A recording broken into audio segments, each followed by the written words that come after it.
SMU announced plans in recent years to upgrade its academic curriculum, putting more of an emphasis on some core classes. What impact does that have on future graduation rates of your teams, and are there changes planned for academic support and that kind of thing to help your student athletes meet those needs? Well, as it relates to graduation rates, we won't know for, a while, so it's hard to say. But I think what we can point to is the tremendous progress that's been made really within the last 3 to 5 years as it relates to academic support services, admissions processes, really working together with the campus to better understand and align and balance the desire for SMU to continue its climb as a top 50 academic institution, and yet also facilitate, our desire and the university's desire to become a nationally competitive athletics program. So I think the first thing is to recognize, what a better position we're in today than we've ever been. Now, having said that, there are still things that obviously we'd like to refine. And again, I think just as I spoke earlier about our athletics program having a mindset for continuous improvement and innovation and identifying ways that we can get better. I think the university embraces that mindset as it relates to how we approach support services and our academic practices, and they're interested in a best practice approach and some of those things too. So I think it'll be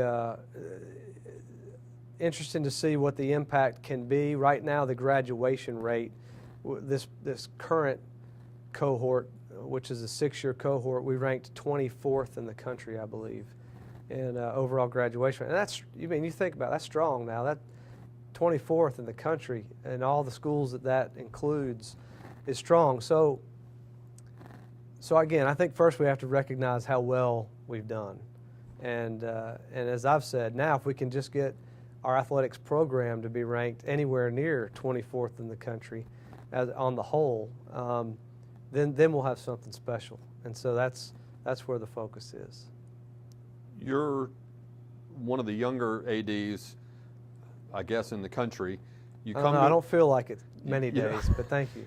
You come to a school where there are a lot of coaches in place who have reputations, national reputations, have won championships, in many cases won National Coach of the Year awards. Yeah. What's it like to take over an athletic program with people like June Jones, Larry Brown, Rhonda Rampola, Dave Woolman, Chris Petroselli, to come in and take over an athletic staff with coaches like that? Well, those are people you want to associate with because they understand what it takes to achieve excellence. They understand what it takes to compete at the highest levels. They understand that there is no easy way. You can't cut corners. They understand that doing it the right way and being committed to the educational mission are not mutually exclusive thoughts to winning championships. And they love that challenge. And every day they're trying to figure out a way to gain an edge on the competition and to better position SMU athletics for success. And so that, those are the people you want to affiliate with. Those are the types of folks we need in our program. And while many of our other staff members aren't as well known as those individuals you mentioned, and they're not really in positions to where they're going to be per se, we have a lot of quality people in our athletics department, and there's no replacement for that. If I have one skill I learned a long time ago as I was coming up through the industry, that if I have one skill, I hope it's to identify talent and to get them doing the right things at the right time. Because if you can do that, then you can do special things. And so the fact that many of those individuals are already here is a great advantage to us, and it's something we want to build around.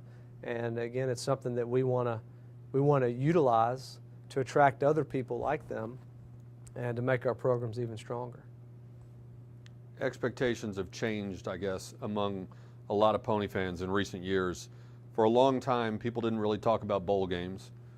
Now football's gone to 4 bowl games in the last 4 years. basketball seems to be on the upswing with both on the court, I guess, but also in recruiting. Women's basketball just won another conference championship, and you look at some of the other sports, soccer, swimming, there's a lot of success here. Yeah. What are your expectations for the athletic department and for the teams within it? Well, you said it. I mean, there's already a lot of good things going on, positive things, and I think one, we want people to have high expectations for our program. I think that's a good indication that you're progressing when that happens, and I think every great coach and every great leader embraces that, you know, because nobody's going to have higher expectations and standards for our programs than we do. You know, I promise you that. You know, we're going to be our own harshest critic, if you will, and so we embrace that. And again, we want to get better every day. We want our programs to, you know, be realistic. You know, we have to start there. It doesn't do, you know, it doesn't do anybody any good if it's pie in the sky. So we got to start with being realistic. You know, what can we achieve? What can we go out and get? How can we best utilize our finite resources to position our programs for success in all areas? And then from there, how can we work together to go get the things we don't have to move our programs forward? And so, as I said before, I mean, the expectation is we want to be a model program. We want people to love us or hate us. You know, we want the student-athlete experience to be unmatched, and we want to be known as a place where, you know, like you said, Hall of Famers come and rings reside, and people go on to be great leaders and difference makers in their communities and productive citizens, and all that's possible.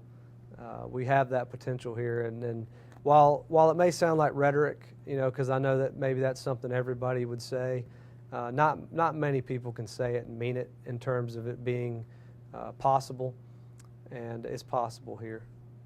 You mentioned the things that you do have in place, the things you don't have in place. What do you need from the administration, from fans, from coaches to make some more of those goals reachable? Yeah, I think we need participation, you know, and that takes a lot of various forms. But, you know, I think going back to your question about expectations and, you know, some of the recent successes and some of those things, and I think one of the things that we've got to be careful about is, you know, again, jumping off the ship now. You know, I hear from some people who express a frustration that maybe the conference thing didn't turn out the way we envisioned it, or that, you know, we didn't win a couple more games in this particular sport, or that, you know, this particular recruit didn't choose us, or whatever the case may be. And we got to where we are, and we came through a really unprecedented time of adversity because people believed and people persevered and people participated, and that's what we need now. I mean, now is not the time. We're on the press. We're if you think about it, again, the BCS structure changed. One or two conferences made a move. The dominoes fell, and we're in a different position. But we were poised to be at that top level. We were that close. And so we got to keep going. You know, we need more people in the stands. We need more people engaged. We need more people advocating for all the great things about SMU. We need to not become our own worst enemy.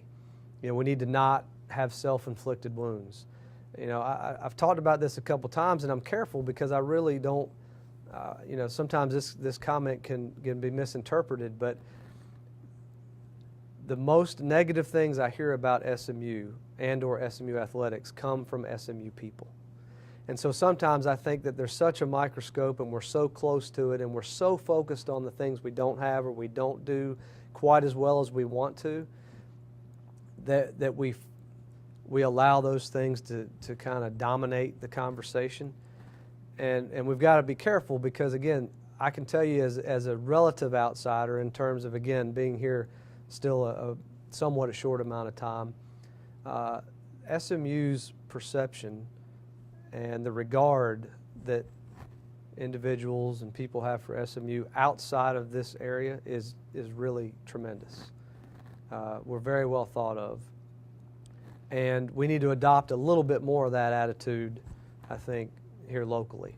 And again, I'm not saying we don't have flaws. We do, and we want to hear about that. And so certainly I understand that we don't always get it right. But at the same time, I hope that we'll be able to, again, kind of come together and focus on some of the things that are going really well or that can get even better, and then come together to help make those things happen.